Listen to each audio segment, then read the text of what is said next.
నమస్తే అందరికీ. మాకు 60 ఏళ్ల అనుభవం ఉంది. రాష్ట్రాన్ని మేము ఉద్ధరిస్తాం, గత ప్రభుత్వంలా అప్పులు చేయం అని ఊరూరా తిరిగి గప్పాలు కొట్టి ఇప్పుడు ఏం చేస్తున్నారో తెలుసా? మన తెలంగాణను అప్పుల కుప్పగా మార్చేస్తున్నారు. కేవలం 28 నెలల్లో దాదాపుగా 2,46,841 కోట్ల అప్పు చేసింది. ఇది కేవలం FRBM పరిధిలోని అప్పు. ఇంకా కొన్ని కార్పొరేషన్ అప్పులు కూడా తెలియాల్సి ఉంది. ఇది నేను చెప్తున్న లెక్క కాదు, RBI చెప్తుంది. మీరు కూడా RBI సైట్లోకి వెళ్ళి చూడొచ్చు.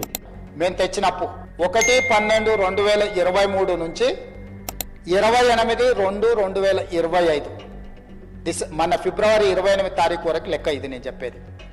1,58,041 కోటి అప్పు తెచ్చినాం అధ్యక్ష. ఒకసారి ఆలోచించండి.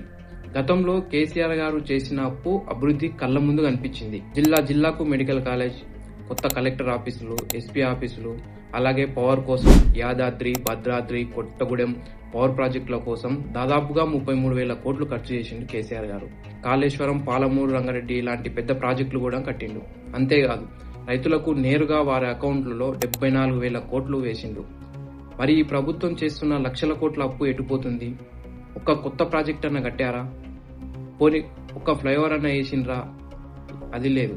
రైతులకు రైతు భరోసా అన్న సగం ఇచ్చిండ్రా అంటే అది లేదు.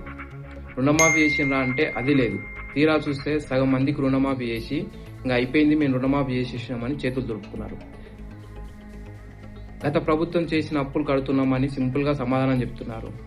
వాస్తవానికి మీరు నెలకు కడుతున్న అప్పులు కేవలం 2,000 కోట్లు మాత్రమే. మరి మిగిలిన లక్షల కోట్లు ఎక్కడ పోతున్నాయి?